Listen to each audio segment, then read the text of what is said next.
Entonces, para este día, para este momento, para esta meditación, queremos hablar acerca de la actitud del corazón,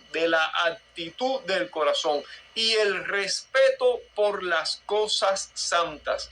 La actitud del corazón y el respeto por las cosas santas. Vamos a leer la palabra de Dios allí en la carta a los Hebreos, capítulo 12, versos 28 y 29, y dice así la palabra de Dios. Leemos la palabra de Dios. Dice: así que, recibiendo nosotros un reino inconmovible, tengamos gratitud y mediante ella sirvamos a Dios agradándole con temor y reverencia, porque nuestro Dios es fuego consumidor. Miren las palabras de este texto.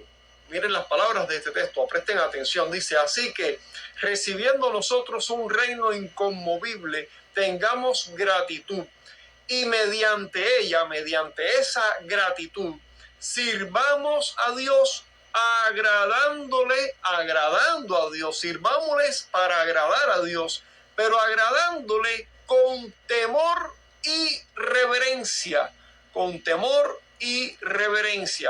La expresión con temor no significa un miedo paralizante. No significa eso. Significa el temor de guardarnos para actuar delante de Dios conforme a su voluntad. Se trata de que vamos a adorar a Dios y vamos a vivir para la adoración a Dios, de manera que nos vamos a asegurar de buscar aquellas cosas que son del agrado de Dios, buscar el hacer aquellas cosas, aquellos mandamientos, aquellos preceptos, aquellas demandas que son del agrado de Dios. Debemos aprender a discernir en este mundo lo que a Dios le agrada y lo que a Dios no le agrada, porque hay cosas que a Dios no le agrada, hay cosas que Dios aborrece. Por ejemplo, la palabra de Dios dice que la voluntad de Dios es nuestra santificación. Así que Dios ama la santidad. Dios ama que actuemos y obremos dentro de la santidad, no apartados de la santidad. Dios ama la comunión con su pueblo. La palabra de Dios dice que el Espíritu que Dios ha hecho morar en nosotros nos anhela celosamente. La palabra de Dios nos enseña que Dios no comparte su comunión con su pueblo con los ídolos que los creyentes, incluso los creyentes, pueden levantar o pueden guardar en su corazón. Dios no comparte su gloria con los ídolos, de modo que Dios aborrece la idolatría. Así que si tienes idolatría en tu corazón, Dios aborrece eso. Ejemplos de idolatría, la palabra de Dios nos enseña allá en la carta a los Colosenses, si mal no recuerdo, que entre otras cosas habla acerca de la avaricia, dice, y especifica, dice, avaricia, que es idolatría. O sea que Dios aborrece la idolatría en cualquiera de sus manifestaciones, cualquier cosa que ocupa un espacio en tu corazón, que ese espacio que debería ser un lugar de alegría, de gozo, de comunión con Dios, pero le estás privando a Dios de esa adoración, de esa entrega, de esa obediencia, y le estás dedicando a algo más que no es Dios y que no es conforme a la voluntad de Dios. Hay un ídolo en tu corazón. Lo que sea, puede ser cualquier cosa, puede ser dinero, puede ser trabajo, puede ser familia. O sea, ahora, Dios no es que a Dios no le agrade que tú tengas buenas relaciones con tu familia, que tengas un amor por tu familia, que tengas amor por el prójimo. En fin, no es que Dios no vea eso.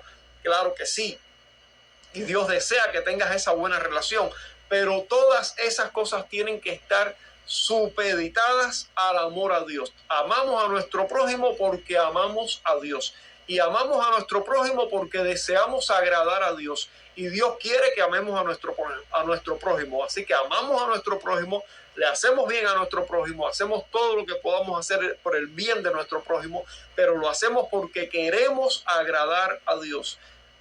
O sea, no es bajo mi propia justicia, sino es para la gloria de Dios, para el agrado de Dios, para que sea también un acto de adoración y de alabanza a Dios, nuestra obediencia, en fin, para eliminar todo ídolo de nuestro corazón. Hay cosas que Dios ama, debemos aprender a amar las cosas que Dios ama, debemos aprender a aborrecer y a desechar las cosas que Dios aborrece, en fin. El pecado es algo que Dios aborrece. Todas estas cosas, la mundanalidad, la carnalidad, son cosas que Dios aborrece. Por lo tanto, debemos aprender a mortificar la carne. Debemos aprender a mortificar el mundo, a mortificar el pecado en nuestras vidas. Todas estas cosas debemos aprender a hacerlas para vivir en un permanente estado de adoración a Dios, para vivir en un permanente estado de alabanza, de adoración, de gozo, de comunión con Dios. Dios ama la comunión. Entonces, todas estas cosas son directrices que nos enseñan cómo debemos vivir delante de Dios para agradar a Dios. Y esto es lo que implica, lo que enseña qué cosa es temor de Dios. Cuando el texto dice, mediante la gratitud, sirvamos a Dios agradándole con temor, o sea, agradándole con el temor de no hacer nada que sea en contra de la voluntad de Dios, de no hacer nada que desagrade a Dios. Hay cosas que a Dios le desagradan, hay cosas que Dios no tolera, hay cosas con las que Dios no negocia. Entonces, debemos aprender a tener discernimiento para que nuestra vida continua, porque nuestra vida de adoración no es solo el domingo, no somos santos solo el domingo. Esto también lo decíamos en la meditación anterior. No somos santos el domingo solamente, somos santos todos los días. No adoramos a Dios exclusivamente el domingo. En la meditación anterior decíamos que cuando terminaba el amén final, ahí terminaba el culto público de adoración, pero no terminaba la adoración. La adoración no terminaba en ese momento. En ese momento el programa de culto público tenía su final, porque no estamos reunidos permanentemente todo el tiempo, todos los días. Tenemos un horario para reunirnos, un día en específico para reunirnos, y ese día es el primer día de la semana, el domingo, el día del Señor. Nos reunimos ese día en obediencia al Señor y para el gozo de disfrutar con Dios y con su pueblo de la comunión. Pero ese momento tiene un límite, tiene un tiempo. Terminado ese tiempo, cada cual pues regresa a su vida común, a su vida cotidiana, a su familia, a sus asuntos, en fin. Pero la adoración no terminó cuando se termina el culto, cuando se termina el programa público. En ese momento no se terminó el programa, pero no la adoración. La adoración continúa porque tú sigues siendo un adorador, porque tú sigues siendo templo del Espíritu, porque Dios sigue habitando en ti, porque Dios sigue viviendo contigo y porque tú le sigues debiendo a Dios adoración en todo momento. Dios no es solamente Dios del domingo, Dios es Dios del lunes, del martes, del miércoles, Dios de toda la semana, Dios de todos los meses, Dios de todo el año. En fin, Dios es Señor de todo tu tiempo, de todo tu tiempo. Dios no es solo Señor del domingo. Dios es Señor del domingo, pero es Señor de todos los días. Entonces, tu adoración no termina en el culto público. El culto público tiene un horario, tiene un tiempo, finaliza en un momento el culto público, pero no la adoración. La adoración continúa. La vida de adoración continúa permanentemente. Por eso tenemos que aprender a agradar a Dios con temor. Por eso es que no podemos vivir haciendo cosas mundanales y gozándonos en carnalidades, porque Dios aborrece todo eso, porque Dios sigue siendo Señor de nuestras vidas en todo momento. Y a Dios le pertenece todo, incluyendo nuestro tiempo, todo el tiempo en el que nosotros vivimos en este mundo, en todo momento, en todos los días, en todas nuestras labores, en todas nuestras actividades, en todas nuestras recreaciones. Dios sigue siendo el dueño de todo eso. Dios sigue siendo el dueño de todo eso. Dios sigue siendo el dueño de tu vida. todo el tiempo. Por lo tanto, tú tienes que aprender a agradar a Dios con temor y reverencia. Y termina diciendo el texto de Hebreos, porque nuestro Dios es un fuego consumidor.